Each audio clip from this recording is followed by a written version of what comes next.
Source Force Podcast. The Source Force Podcast. The Source Force Podcast. The Source Force Podcast. The Source Force. David Taylor, welcome to the Source Force Podcast. You're currently the Managing Director of Howie Resourcing. Yep. But where did it all begin for you? Well, suppose if you go all the way back, I was born in Ashington. And then we ended up moving around the country due to my mum's job, and she was a barrister at the time. So we moved from the northeast, moved to Norwich, then down to Exeter, and then we came back up to Teesside early 2000s, and I've been here since. And then I suppose it was the usual school, and then through to university, and then obviously into what I do now, which is recruitment. That is brilliant. And growing up in Ashington, moving around the UK, I bet you came across loads of different people's lives and paths they were taking. Did you always imagine yourself going into business or recruitment? Not recruitment, no. Business, definitely. Since I was a young age, I always wanted to own a business. You know, whether that was, and this is when you were a little boy, own a hotel, own a restaurant, you know, own a shop, whatever it may be. I always just wanted to own my own business. But recruitment, no, that was never on the radar back then. It was just, I want to own a business. I want to be a business owner. Yeah, definitely. So is that what fed in? Because you studied business management at university.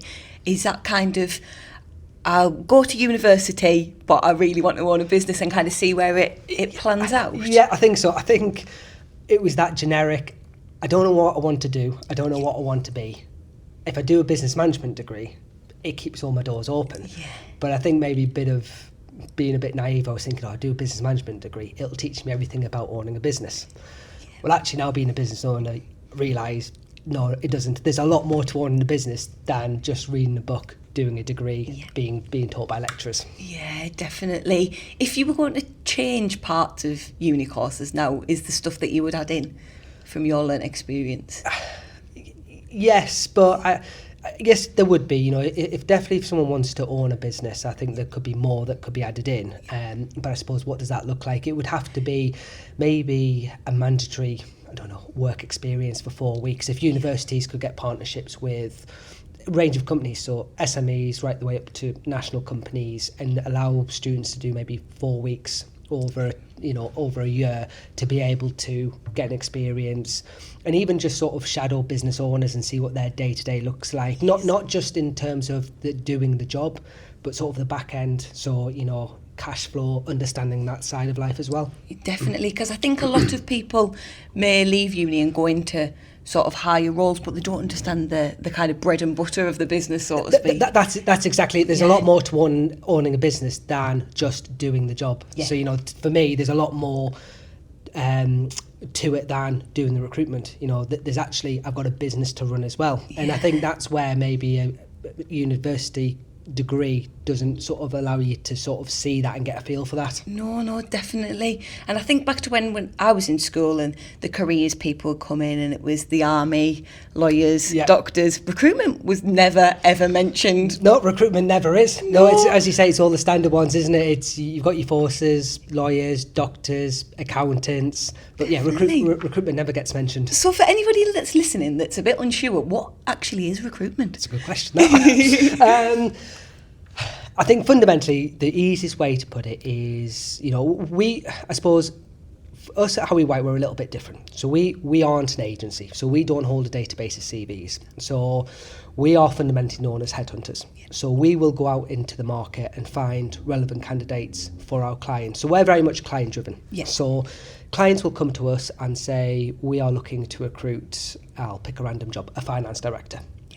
And these are sort of the main points that we're looking for in a person. And then we'll go into the market, map the market, get an understanding of who's out there, and we'll proactively headhunt the people to then obviously produce a shortlist, which then a client would then obviously interview and choose who they like from that. Wow. So, but yeah, it's not a job that, you know, I'm not saying everyone does, but I don't think it's a job you sit at school and go, I'm going to be a recruiter. Definitely no. Yeah. I think it is funny, isn't it? But I can imagine it's such an impactful profession on both the client Yeah. side and the people who you get in the yeah, jobs for? massively impactful. You know, it's great to help people's careers. You know, whether that's someone who's being made redundant, who's looking for their next opportunity, but also on the flip side, you know, people who want to progress their career. And, you know, you see people work in companies and they're working hard. They want to take that next step, but that next step isn't available where they are. But we may have an opportunity that suits them, and you pick the phone up. It's great to see people work hard, and you get to reward that by placing them in the next step of their career. No, that is absolutely brilliant. Yeah. And it's quite ironic, really, because you've left university and joined Howie White, Yeah. which is amazing. What's kept you committed to the company for so long? Well, I suppose there's a family connection there. Yeah. So Fred Howie, who was the founder of Howie White, is now my father-in-law. So when I was at university, so my now wife Alex, boyfriend and girlfriend back then, I was talking to Fred, and Fred was just sort of saying to me, you know, what are you thinking of doing after university? And like I just said before, honestly don't know. I did a business management degree to keep my options open. And he offered me, in my first summer, a week's work experience. Now, I'll be completely open and honest, didn't have a clue what recruitment was. Didn't know what I was walking into. And, you know, I got to shadow him, got to shadow some of the other people he worked with. And then I actually sort of towards the back end of that week got to work on a couple of my own assignments, start speaking to candidates. And I went away from that week and I learned so much and I absolutely loved it. I was going into it, I was like, I'm not too sure, but mainly probably because I didn't know what recruitment was. And then the second summer, I worked the full second summer for Fred, so it was from when breakup sort of May time until I went back in September, so worked all the way through then. And that was probably the point where I realised, no, this is the career that I want. Wow. Because I absolutely loved it. In recruitment, you've got to be a people person. If you're not obsessed by people, it's not going to work. And what I really liked about it was so generalist. You know, it was different roles across different areas, different industries, and not just different parts of the UK, but worldwide as well. And then I had a conversation with Fred, and I think it was one thing that stood out was I realised probably halfway through that second part that I want this as a career. Yeah. So really focused on getting my head down, working hard, but trying to show Fred that I wanted it as well. Because what I didn't want was people to to think, oh, he's taking him on because of who he is. And then Fred offered me a job, and I started working there full time after uni, so May 2013. It was just me and Fred all the way through, and then I took the business over in January 2022 as managing director, and then since then it's flourished. That is an amazing story and journey. Yeah. And I think you hear of it quite often, people flitting from jobs every 2 to 3 years. Yeah, and you look at a CV and people do, Definitely. and you know, some companies look at a CV and go, oh no, job hopper, he or she jumps every 2 or 3 years. You know, sometimes you get people who stay for 10 years, then make a move. And on the flip side, you get people who have one company for the whole of their career. Yeah. But for me, you know, as I say, I love the industry, and I love everything about it. And every day is different for me, just because we are a generalist recruiter. So, you know, no job is the same, and you know, where we work, and you know, work all around the world, which keeps it, you know, really, it makes every day different, but it's so exciting as well at the same time. Definitely. And I think with everything that's kind of going on, AI's bringing new roles about. Yeah. It is just constantly changing, and just trying to keep on top of it. It's brilliant. Yeah. No, so when you think about that first week in summer that you did, and you were like, oh, I don't know whether this is for me, what were some of the biggest challenges that you faced really early on in your career? Well, I think you sort of look at that first week. That first week was more being able to shadow, understand what was going on. The second summer was actually doing it, and then you realise this is it. I think starting off, so you know, you look at when I started full time after uni, so sort of mid 2013. I think biggest challenge is got to be dealing with business leaders, being taken seriously. You're fresh out of university, you're young. Realistically, you don't have that much experience in the job, but you're trying to go out, win business, but also at the same time trying to, if you're doing a job for a business leader, trying to, obviously you want to do the best job, but you want to be taken seriously. Yeah. And I think that's the hard thing, and you have to, I always find you just have to build that rapport, and it's that trust aspect. But I think as well is you've got to be honest as well. And I think, sometimes I remember early on, talking to different business leaders or who we're recruiting for, if there was a job and a few points didn't make sense on a job spec, don't just try and skirt around it. Just sort of pick the phone up or have that conversation and say, look, I'm looking at these couple of points in that job spec. I'm not 100% sure. Could you just explain them to me? Because that then builds the trust. Instead of thinking, I tell you what, I'll skirt around those couple of points I'm not too sure about. We'll find someone who fits it. And I think that I look at the clients we have now. A lot of the clients have been with the business since day one. So we are the company's 27 years old. And then brought on a lot of new clients as well that have come from referrals or people we've placed, and that all comes from trust and just being honest, which again I think is one of the biggest factors in recruitment as well. Definitely, and you talked a little bit about picking up the phone. Yeah. And I think a lot of recruiters now use LinkedIn as their tool. Yeah. But I think the phone wins, doesn't it? Well, look, LinkedIn has a place. Yeah. Don't get me wrong. It's a very, very powerful tool.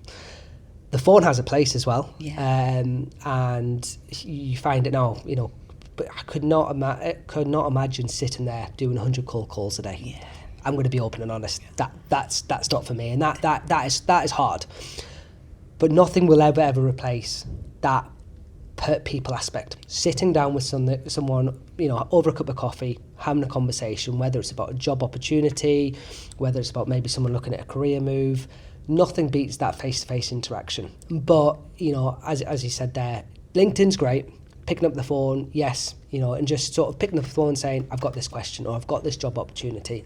But for me, it's sitting down, having a face-to-face conversation, because Teams, Zoom, Google Meet, they all have a great place, but you still can't get a feel for the person. Definitely. Unless you sat down. Yeah. And it's the same as the CV. Some of the best candidates I've come across, their CVs aren't great. The CVs would maybe get lost in the middle of the pack. But when you sit down with someone and understand what they've done, what they're trying to do, their experience, you get the real feel for that when you actually sit down with someone having a proper conversation. Definitely. I think it goes back to that saying that people buy from people. Massively. And that's it. And it all comes down to networking. Yeah. Yeah. It's... You sit down with someone, it might not be the right job for them, or, you might sit down with a client, they might not have anything, but, they might know another company who they work very closely with. And I've got probably a good chunk of my clients have come from clients I work with, who those companies work with another company, and they've gone, look, we're looking to fill this role, who do you use? And that's how it goes. And I will say, this is one thing Fred always taught me, 6 degrees of separation. It's someone who knows someone who knows someone will always lead you to the perfect person. Now, whether that's the perfect candidate or could be the perfect client for new jobs. And that's probably one of the biggest things I got taught was that one thing. And in recruitment, you need to know a little about a lot. It's because we're generalist, it's really understanding a wide range of markets, wide range of levels, and also how different countries operate as well. Yes. And they're my main two things that have stuck with me since day one, really. I think that's quite difficult because a lot of different industries have different standards and charterships and whatnot. Exactly. And then you go to different countries. Different countries have different rules, different laws, different notice periods, wide range. You do have to sort of keep that fresh in your mind when you're dealing with different things. Definitely. Right, okay, right, it's this industry or it's that area, whatever it may be. Do you think, obviously you've been in recruitment for a while, do you think that comes with time, or do you think you can screw down and learn all at once? It's time. It's time. It's got to be time. Don't get me wrong, you can get your head down, but get your head down in a book, you're not going to learn that much, really.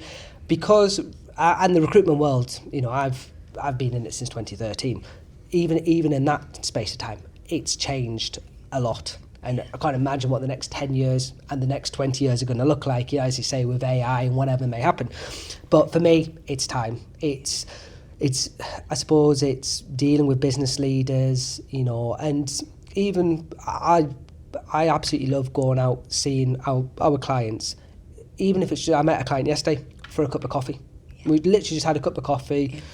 We talked about football, had a little bit of chat about the business, how it's doing, and that was it. You know, spent about 45 minutes with him. I knew there was no recruitment to be done there, but it was just, we thought we'd catch up, have a cup of coffee. But it comes from time, definitely.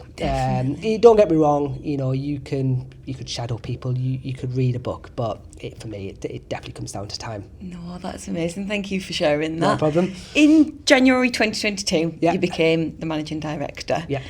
How did it feel stepping into that position that was once held by the founder?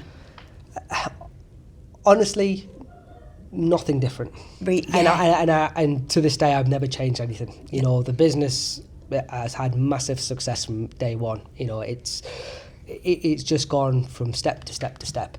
And, you know, you might get people who take a business over and go, right, I'm going to change this, I'm going to do this, I'm going to, you know, take that out, put this in. Even now, I've changed absolutely nothing, because if it's not broken, so no need to try and fix it. And even that was my thought process of taking the managing director role. Yes, okay, I became the managing director, but for me, it was all about just doing a good job for the clients and carrying on. So honestly, it didn't feel any different, but that's just because I had a mindset of, I'm not changing anything. The business works extremely well as it does. It doesn't need anything to be changed. And I just carried on that normal day job. That's brilliant. And I think a lot of people have a dream of becoming a managing director. Yeah. But as we said earlier, nobody really knows what they do. So what does a typical day kind of look like for you? That's with 2 kids as well. I suppose, you know, if you look at my work life, majority of it is obviously focused on working with clients. So, you know, whether that is having meetings with clients in regards to a vacancy they've got, potential upcoming vacancies, interviews that have been held with candidates that obviously I've given them the CVs of, but also at the same time, it's looking at doing searches. So, you know, going out into the market, if you know, I might have 2 or 3 jobs on, speaking with potential candidates for that. That really is the main crux of it. Yeah. In terms of the back end, so, you know, the money side, the printers ran out of paper, the ink side. Yes. This sounds silly. I try and, you know, those admin type tasks, I try and park them to a Friday. Yeah. So Monday to Thursday, really focus on the actual day job. Friday, you know, it's catching up with clients, making sure everything is ready for the next week, and then, as I say, my admin tasks. Because otherwise, it's the way I work. Thought process is, you could start an admin task on a Wednesday morning, all of a sudden that could spiral out of control, and then I've lost some of my Wednesday. So I try really to focus that Friday, if there's any admin to be done, do that. But I always try and focus on that on Friday afternoon. So I've still got Friday morning to carry on, tidy everything up that I need to get done, plan for next week, what jobs have we got, what meetings have I got, and then any admin that needs to be done. That's the way I try. However, not for me, because of the way we operate, no day is the same. Yes. So, you know, we've just, you know, if I look at just the past couple of months, we've just done a couple of jobs in America, one over in Australia, Middle East. So I've also got, in that sense, to focus on time zones. Yes, I didn't even think about that. Early mornings or later nights. Wow. And it's trying to plan that as well. So for us, I try and keep that Monday to Thursday, Friday morning, and then the Friday afternoon. But as I say, no one day is the same. Definitely. And then you've got 2 amazing kids as well, trying to balance their activities in it as well. That's it, yeah. I have, and that's it, you know, want to spend as much time with them. And that's why I really, maybe a bit too regimented, I really try and focus my diary so, you know, you can do the football classes, the swimming classes, you know, even if they don't have anything, can spend some time when they come back from school and nursery before bedtime. And you do, and most nights it is a case, bedtime, and then the laptop comes back out. but I enjoy it. That's why I like doing it. No, definitely. I think it's funny, isn't it? Because most people put the kids to bed and they'll sit on the phone anyway. Well, so if they're doing work, that's exactly it. You know, me and wife could have the TV on. And we've both got our phones. But and I'm normally flicking. I'm going to say the word here. I'm flicking through LinkedIn, or I'm doing that, or I'm looking at maybe a bit of marketing material to do, or as I say, if I'm working on different time zones, depending on which area of the world it is, it might be responding to some emails. I might not have got everything I wanted done on that day, and thinking, right, I've got half an hour's worth of emails, messages, whatever it is to send, or I need to send a short list of CVs.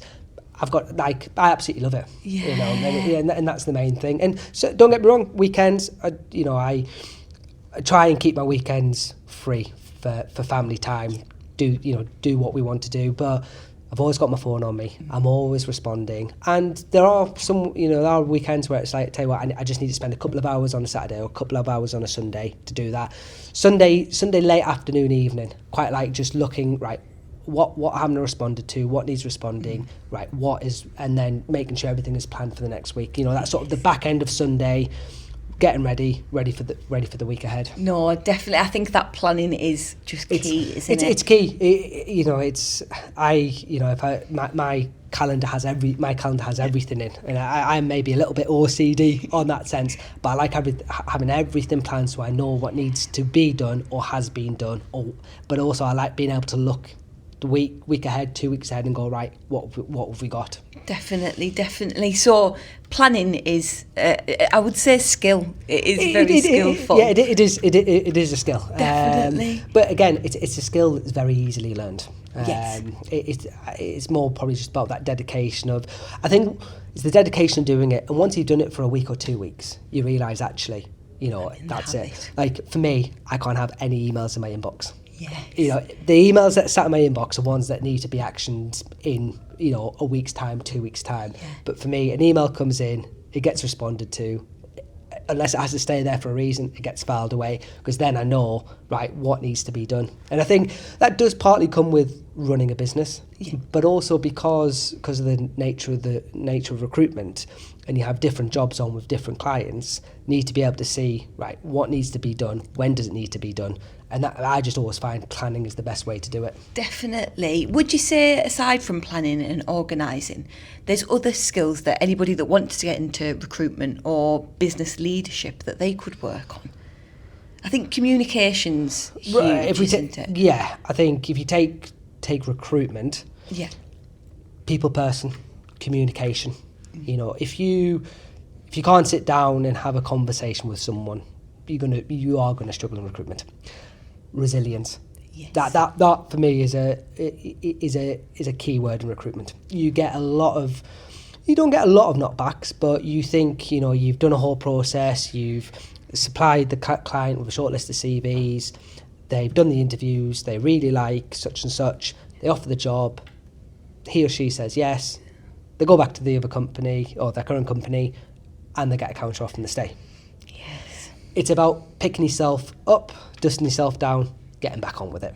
Now, don't get me wrong, it hurts, it's painful, but it's the joys of recruitment. And for me, it is definitely, resilience is one of the biggest things. And it's just about carrying on, and it's the same in it could be the same in any job, but I always find communication, resilience are the two, and people person are the main three, I would say. No, definitely. And how important do you think networking is? We talked about it earlier. Do you think in recruitment that is the key? Yeah, look, I think it plays a big part, because your face gets recognised, you can talk, you get talking to different business leaders across different areas. So yes, going to networking events has a massive part in recruitment and just general business leadership as well. And I'd say that to any young aspiring professional, and that doesn't have to be recruitment.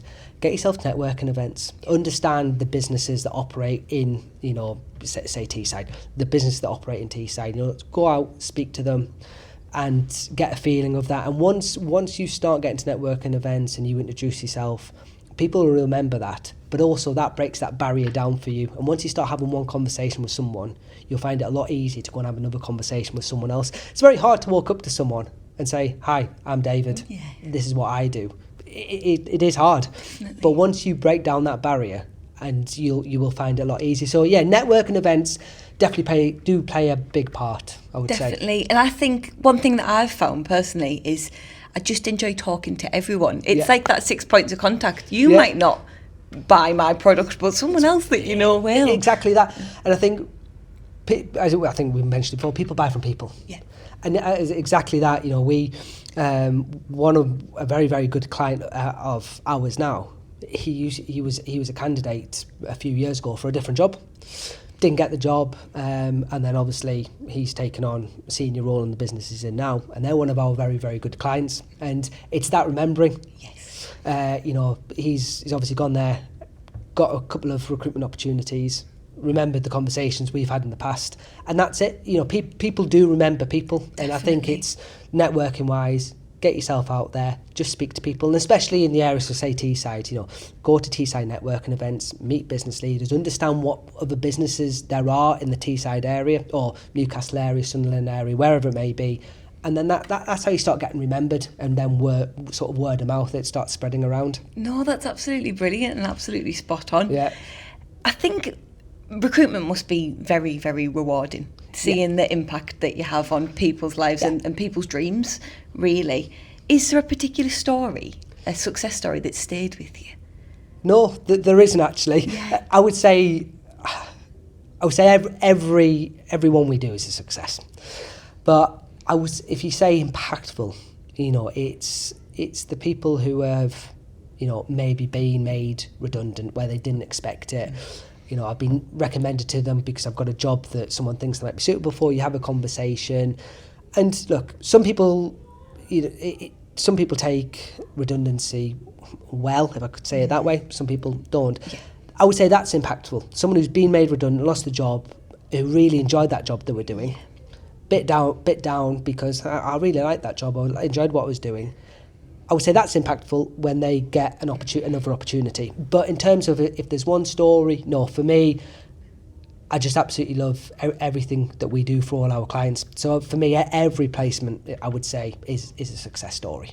Wow, that's amazing. Because I think I listen to quite a lot of podcasts and people go, "Oh, this one," but no, as a holistic overview, there isn't. No, I was thinking about this last night, and you know, I was thinking, no him, not her, no him, and I was like, no, you know what? For me, it's everyone is rewarding, and something that never goes away from you in recruitment is still getting that placement. So you go through a process, and the client does the interview, and you get a phone call from the client saying, right, we'd like to offer such and such the job. You ring that candidate, they accept.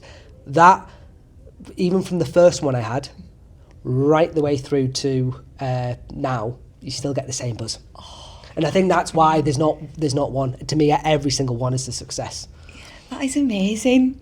So for someone that's listening to the podcast and they feel a little bit unsure what career path they want to go down, but they know they want to be successful, what kind of advice would you give to them in terms of skills that they could develop or just getting the foot in the door somewhere?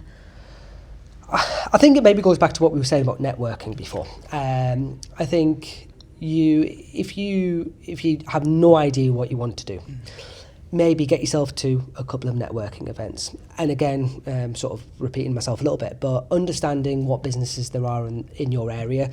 But maybe also at the same time, if you've gone to university and you've done a degree, so we'll use mine, business management, it's very broad, it keeps it open.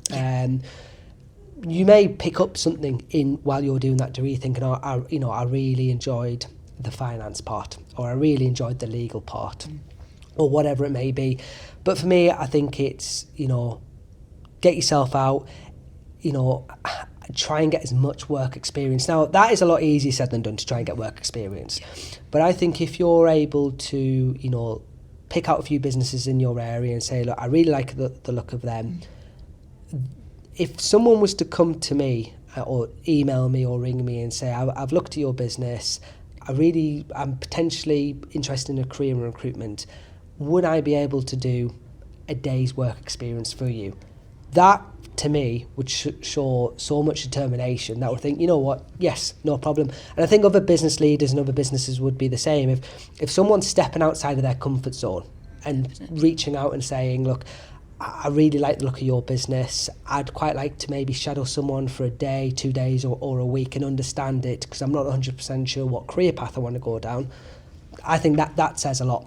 Definitely. It's funny you should mention that, because we were at work the other day and the discussion was nobody comes in and drops the CV at the door anymore. No. The next day somebody brought the CV in. There We you were go. like, no way. Well, if you think, I remember when I was at uni, you know, when you're working in your bars and the restaurants, and it was, you looked at, there was always a bit of A4 paper on the door saying hiring part-time waiters or barman, whatever it is, to apply, hand your CV in. And that's what you did.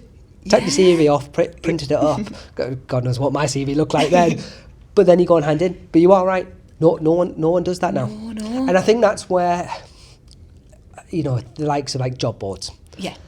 But if someone actually has taken the time to get the CV, print it off and go, right, that I want a part-time waiter or waitress's job, that restaurant there, I'm going to walk in with my CV. That to me shows so much commitment, because you've actually gone, I'm going to go and see. And it means also, you never know, when you're handing your CV, you might meet the manager. Yes. And say, look, you know, I'm looking for however many hours a week. Would really like to work here. If you have any other opportunities, please bear me in mind. Yeah. And it's what I go back to what I was saying before. That sticks in your mind, I would say, more than someone just applying on a job board. Definitely. Because that person's actually got up and made that effort to go there. Yeah. So that, you know, that's what I'd say. But yeah, it doesn't happen anymore. No, absolutely. It is amazing when someone does it. Yeah, it is. Yeah.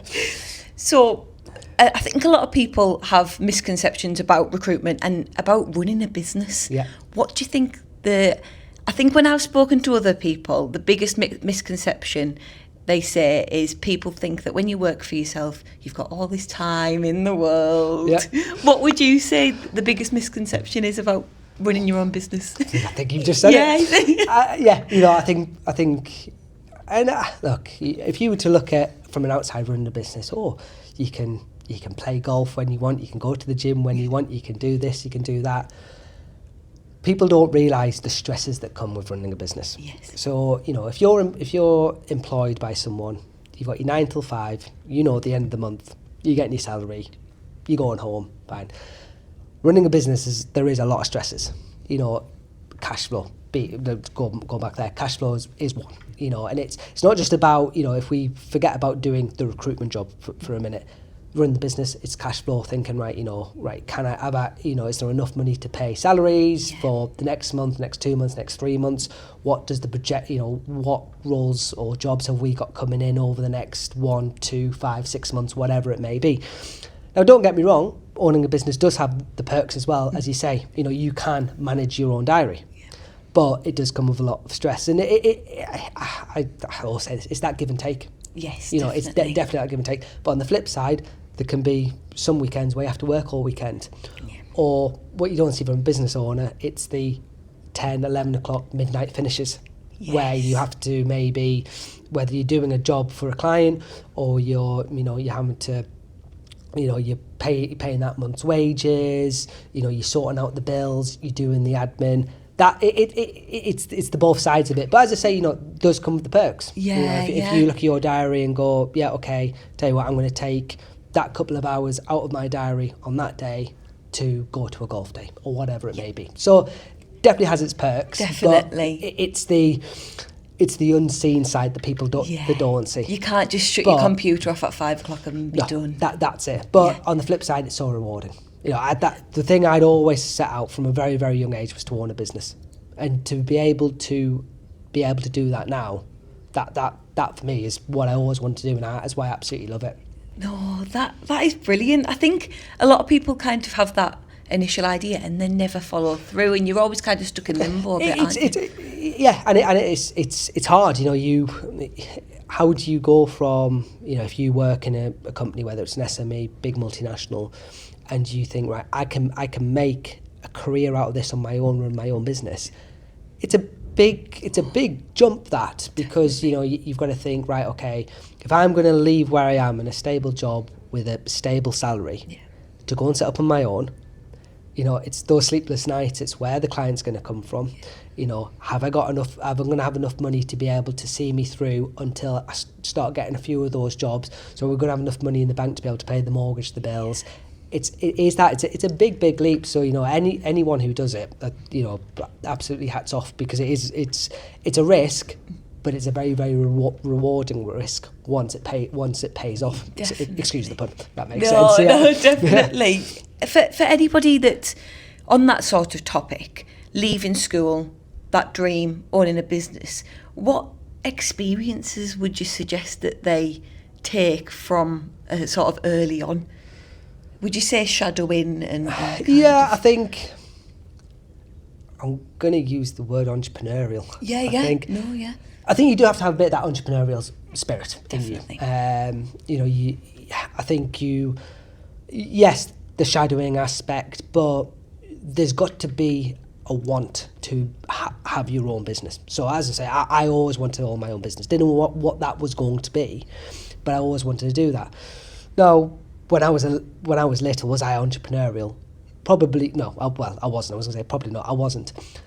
But as I've got older, and even pre-uni when I was at school, it took a lot more interest in business in general and in the news, business-wise. And then I think from there, you then realise that helps you grow into business leader, the business owner that you become. So for me, as we said before, that shadowing aspect, but I'm that entrepreneurial mindset, and that I'd say that want to succeed. And I also think sport plays a big part in that as well. I think sport plays a huge part in that, being a team player, but also always wanting to win. Yes. If you look at entrepreneurs, they always want to win. They're always looking at the next win, what's going to be next.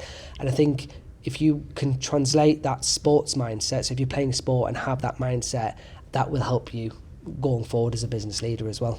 Oh wow, I've never thought about that actually. But even when you are part of a team, a football team, you still that soul. That's it. Yeah, yes, you're part of a team, but you still inside yourself have that want and urge to win. Definitely. And I think that that plays a massive part in being a business owner and wanting to be. So that's why that would be my own personal view on it. Yeah. So if we'll talk a little bit about that sort of mindset. Yeah. So you left uni, you were a graduate, now you're managing director. Do you think your mindset shifted, or have you always kind of been quite driven? And I think I've always been very driven. I think that comes from, again, it probably comes from sport. Yeah. Don't get me wrong, academic wise, not saying that I wasn't the brightest, did okay. For me, it was sport. I absolutely loved sport. So rugby, football. But my mindset's it's probably never shifted really, to be fair, because I've always had that driven focus. And it's not, it's not like, I took the business on and then I become more driven. I would say I've always had that consistency. Where I've maybe become more driven is to look at, right, how can I make Howie White as good as it can be? Yes. What is there anything else possible that I can do to really push it on? That's maybe where I've become a little bit more driven, but I'd say across the board I've always had that driven mindset, and I think that plays a big part across anything. It doesn't just have to be recruitment, it can be any industry. I think if you're a driven person, that will help massively. Definitely. And sort of outside of the recruitment world, you enjoy running. Newcastle United, which we won't go into.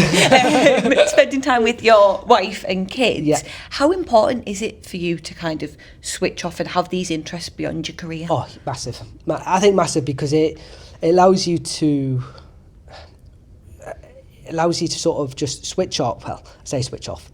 You never can switch off as a business owner. But I think it just allows you to have that little bit of downtime, put work to the back of your head.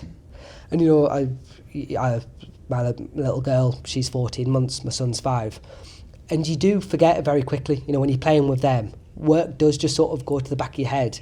And then you realise, actually, it's just nice to be able to relax. And even when I take my son to the Newcastle matches, You know, you get that 90 minutes where you don't get any phone signal, and you can just enjoy that time. So for me, family time, relaxing is absolutely massive. And I say that about holidays as well. Yeah.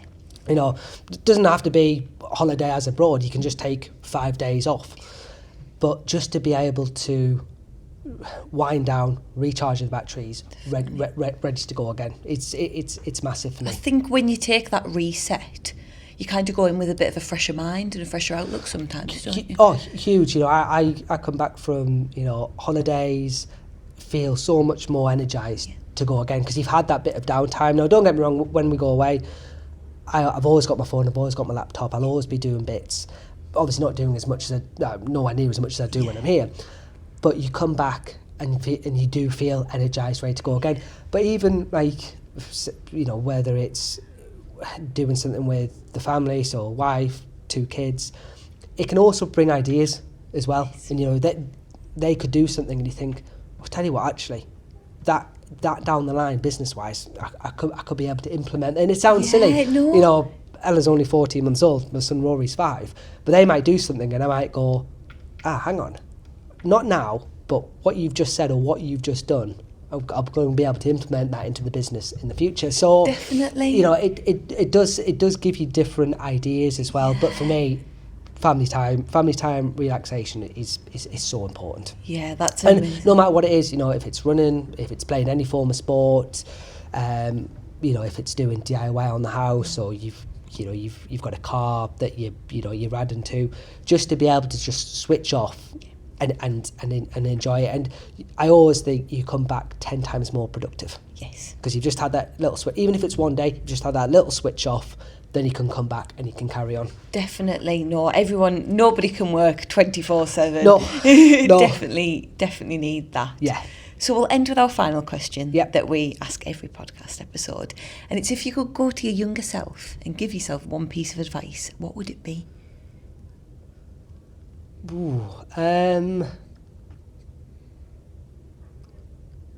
Always believe in yourself and just chase those dreams, I think is what I'd say. As I said, I always wanted to own a business. Didn't know what it was going to be, but I think you have to, whatever it is, you have to believe in yourself. And there'll always be knockbacks. You know, you'll always get people who tell you you can't do that. Believe in yourself, go for it, and just chase those dreams is what I'd say. I love that. Thank you so much for coming on the episode, David. It's lovely speaking to you. Thank you very much. Thank you. Everyone deserves a break, and there's no better place to relax than the spa at David Lloyd Teesside. Whether you're a member or just visiting, you can enjoy a luxurious day in the spa, or even indulge in a delicious afternoon tea. The perfect way to switch off and reset. And with Easter just around the corner, there's even more to look forward to. Members can enjoy special seasonal events like breakfast with the Easter Bunny, perfect for making family memories. So why wait? Treat yourself and discover everything David Lloyd Teesside has to offer. The Source Force.